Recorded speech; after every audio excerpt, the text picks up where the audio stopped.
Konnichiwa. This is Tom, Ghost of Matsubara, your man in Japan, coming to you today with another episode of Kanji Hunter.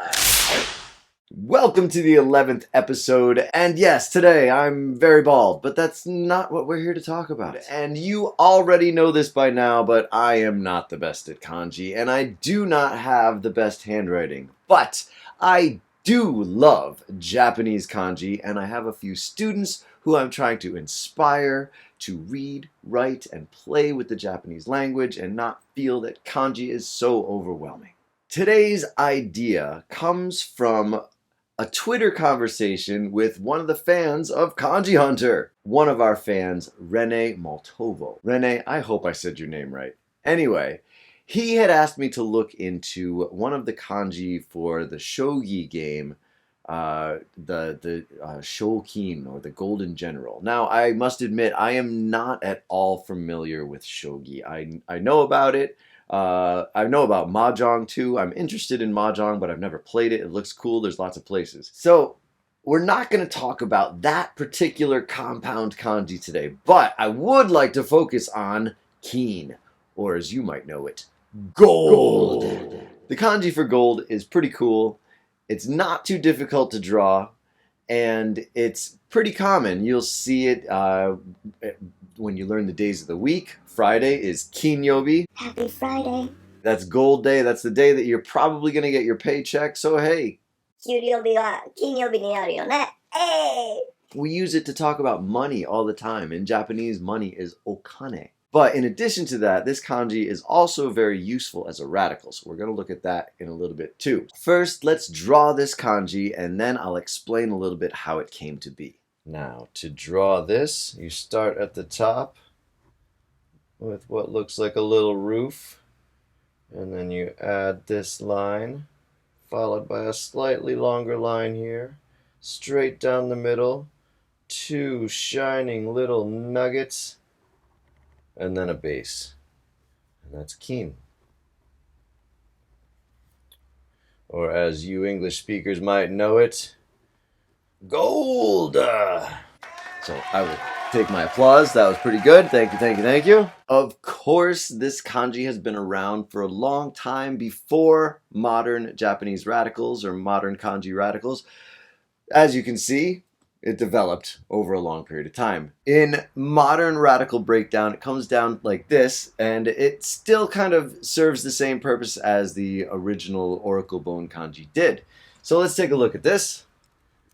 All right, right here in the middle, we have our kin kanji, right? And where are you going to find gold? You're going to find it in the ground. You're going to find it in the dirt. Or maybe in a river. But anyway, let's not go there. You're going to find it in the dirt. So, down here, we've got the kanji for tsuchi. All right, now, these two little sparkly nuggets right here, that comes from hikaru. All right, hikaru means to shine or to glitter, so that's represented with these two lines right here in the middle. All right, and then on the top, we've got ima. If you find your gold now, isn't that exciting? That's one way to think about it. Another way is some people say that this is an eye looking down into the ground, and now you've found your gold. That's another way to think about it. But what I read in the book about etymology here, it said that the kanji for ima, that's what this is right here up top, this is the kanji for ima, which means now. Another way of pronouncing that is kon or kin. All right, just to give you an example, when you say konbanwa or konnichiwa, that kon is actually ima. Right? So when you say konnichiwa, you're saying how's today? Ima, kyo, wa, how's today, right? Konbanwa, now, evening, how's it going, right? So that's konnichiwa, konbanwa. If you break it down, that's what they look like. Anyway, so that ima at the top can be pronounced kin or kon, all right? And it means now. So anyway, you put all that together and you got this cool looking kanji, and it means gold. All right, gold, or in modern Japanese we say okane too. This is not the only place you're going to see this. This is an extremely common radical. So let's get radical. Two more real common metal kanji. Two kanjis that are great examples of kin used as a radical are right here. We've got steel and iron, right? And here you can see that steel in Japanese is hagane.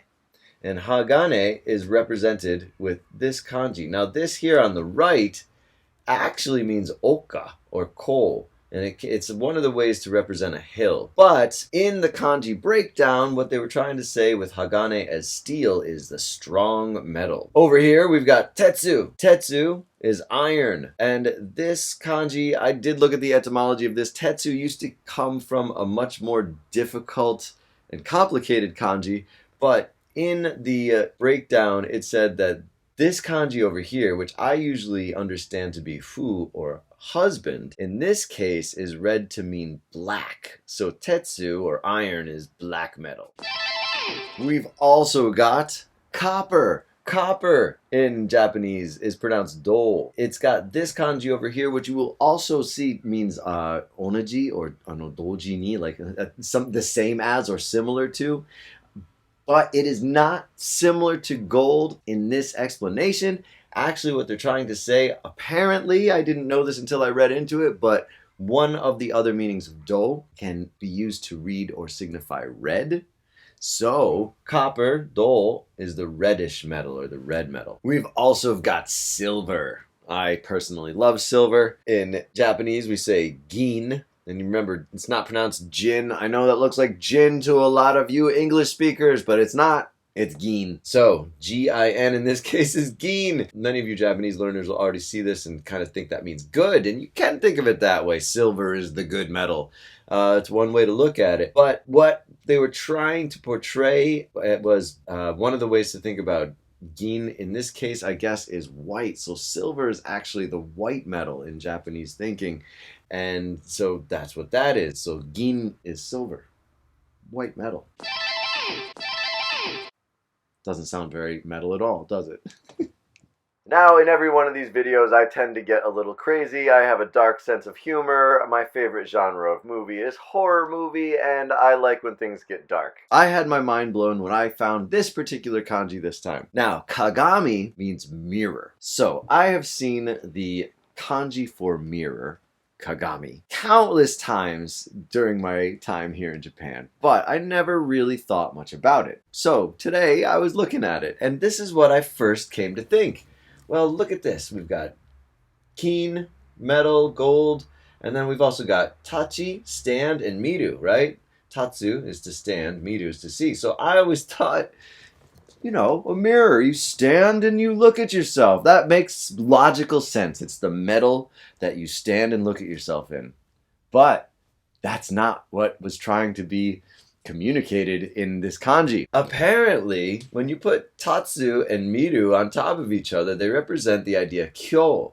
And kyo can mean end or finally, right? And it can mean the end of life too. But it can also be pronounced as kage. Now, kage in Japanese is shadow. So they were saying the metal in which you can see your shadow. I thought it was the metal in which you can see your death. Oh, and then we could call this death metal. I hope you enjoyed today's lesson. I enjoyed today's lesson. Don't forget you can get in touch with me on Twitter and on Instagram. If you have ideas for other kanji we can talk about or kanji that you want to see me write, then please, by all means, send them to me, or you can send me an email at tomsenseinu@gmail.com. If you're interested in Japanese lessons, by all means, contact me. I'm looking for new students. Don't forget to subscribe and smash that notification bell. And before I go, I would like to say a special thank you to Edmund Murray, who donated generously on PayPal. If you're interested, you can do that. And Edmund, I would just like to say that your donation coincided with me buying new books. So I bought these 2 books the other day, and Edmund, your donation helps. So thank you very much. So I'm looking forward to your comments and new ideas. And until next time, mata ne.